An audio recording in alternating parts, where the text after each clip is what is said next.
I want you to imagine a feeling of deep, serene calm washing over your entire body, like stepping into a warm, pleasant bath. It's like that moments right before you drift off to sleep, where your body feels heavy and comfortable, but your mind is still gently aware. Your muscles begin to relax, feeling heavy and comfortable, starting from your toes, moving up through your legs and into your torso.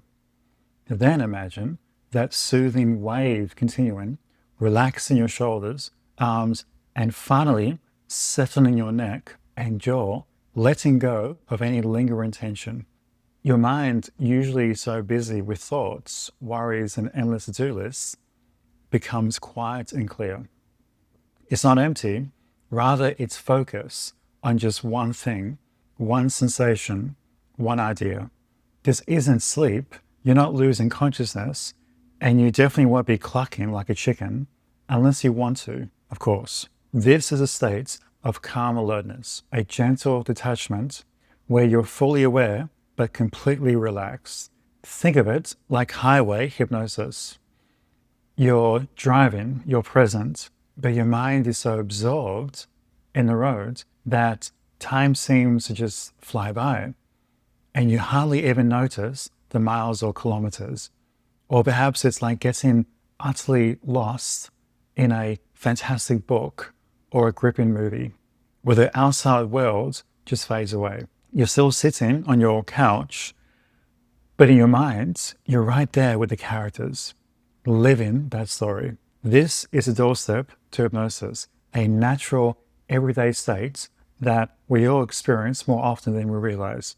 That mini experience allows you to get a sense of what hypnosis truly feels like, and you can always come back here and rediscover this peaceful, powerful state for yourself. But for now, I'm going to guide you through that door. We're going to bust some major myths and show you exactly how to tap into this natural ability. So get ready to shift your perspective and unlock a different kind of awareness that could change everything. From myths to reality, your first taste of hypnosis. Let's talk about what hypnosis really is and what it definitely isn't. You've probably seen those classic movie scenes, someone waving a pocket watch, people clucking like chickens, or the idea that you'll lose all control of your mind. Honestly, most of that is performative theater, built for laughs and shock value. It's entertainment, not necessarily reality. The biggest myth out there is that hypnosis somehow puts you under somebody else's control or makes you unconscious. In reality, you're still fully aware, you're just hyper-focused in a way that feels different, almost like tuning out all the noise so you can pay attention to one thing really well. So what does it actually feel like to be hypnotized? Well, I will say it's a bit different for everyone, but there are some interesting patterns that emerge. People often describe their limbs becoming either incredibly heavy or light, sometimes simultaneously after a while. You might feel a gentle warmth or a cool tingling, or just an emotional calm so deep it's like your brain just hit the reset button. Some compare it to the comfort of a weighted blanket, whilst others say it's like floating in water. Your mind feels especially clear and focused, as if you're seeing your own thoughts with a new sense of clarity. And here's the thing, there's no right way to feel. Some people experience all of this, others just a small amount. It's unique to you. Now, let's clear up how this state compares to other familiar experiences. Hypnosis isn't sleep. When you're asleep, your conscious mind completely switches off and you're out during that time. In hypnosis, your conscious mind is still there, it's just not running the whole show. It's more like that dreamy space right before you drift off at night when your body is relaxed, but your mind is quietly aware. And whilst hypnosis and meditation can both bring deep relaxation, they're not quite the same thing. Meditation often teaches you to quiet thoughts and observe your mind without judgment. Hypnosis, on the other hand, channels your focus directly towards change. It uses guided attention to help you explore thoughts, feelings, or habits you want to shift. That's why it's often used in therapy to tackle areas such as anxiety, stress, or even building confidence.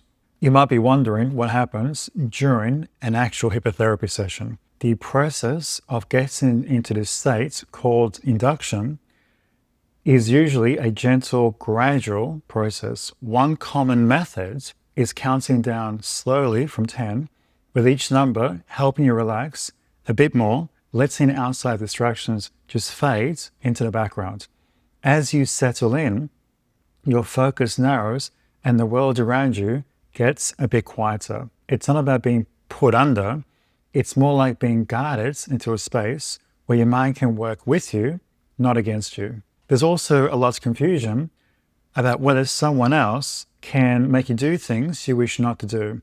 The answer is a clear no. Hypnosis doesn't bypass your personal ethics, your beliefs, or your sense of agency. You're always the one in control. Nothing happens unless you're willing to go along with it. Stage hypnotists might make it look like people are powerless, but those participants are usually choosing to play along, even if it's just for a laugh. In real hypnotherapy, it's a partnership. The suggestions offered are only as effective as your willingness to accept them. You're in a driver's seat the entire time. So let's now take a moment to compare this to everyday experiences. Have you ever been so absorbed in a book or a film that you lose track of time, or driven home and realize you barely remember the entire journey because your mind was elsewhere? That's focused attention and dissociation, core elements of hypnosis. Your mind tunes out the outside world and focuses deeply on one idea. It's a natural ability, and hypnosis just helps you use it intentionally. The real difference between what you see on stage and what happens in a therapeutic setting comes down to purpose. Stage hypnosis is all about entertaining a crowd, often using suggestions to get people to do silly things. Clinical hypnotherapy uses similar techniques, but the goal is to help you make positive changes, like managing stress, letting go of habits, or building self-confidence. Both use focused attention and suggestion, but with very different outcomes in mind. By now, you should have a solid sense of what hypnosis actually feels like and what it doesn't. It's not some mystical state or a loss of control. It's a natural shift in attention that you can learn to use for your own benefit. This first taste is just the beginning, and it opens the door wide to a whole cascade of experiences and possibilities that can make a real difference in how you feel and function from day to day. I say that because after working with over 5,000 clients, understanding this state is a foundation for exploring how it can help you in practical and meaningful ways. Conclusion. The benefits of exploring this state are truly remarkable, but my sincere hope is that you go beyond just feeling relaxed. As clinical studies show, hypnotherapy can significantly reduce stress hormones such as cortisol, making it a practical tool for managing anxiety and tension. Over time, people often notice better sleep, sharper focus, and even more control over habits or rumination. Being able to experience vivid imagery, heightened emotions in a safe, contained way, or even an altered perception of time where an hour can feel like a few minutes have gone by, is truly remarkable. This can be therapeutically profound, allowing you to gain new perspectives on personal challenges or access deeper meanings to troubling emotions and insights. Remember, your experience is completely unique to you. It's influenced by your own personality, your current emotional state, and even your expectations. The aim is always to guide you to a place of personal empowerment and self-discovery. So whether you experience vivid emotions or time distortion, it's proof that your mind is working deeply. As previously mentioned, Your own experience of hypnosis is deeply personal, shaped by your mindset and what you bring into each session. And with a qualified guide, it's safe and empowering, helping you tap into your mind's natural strengths. This is Mark Auciello. Thank you for joining me today.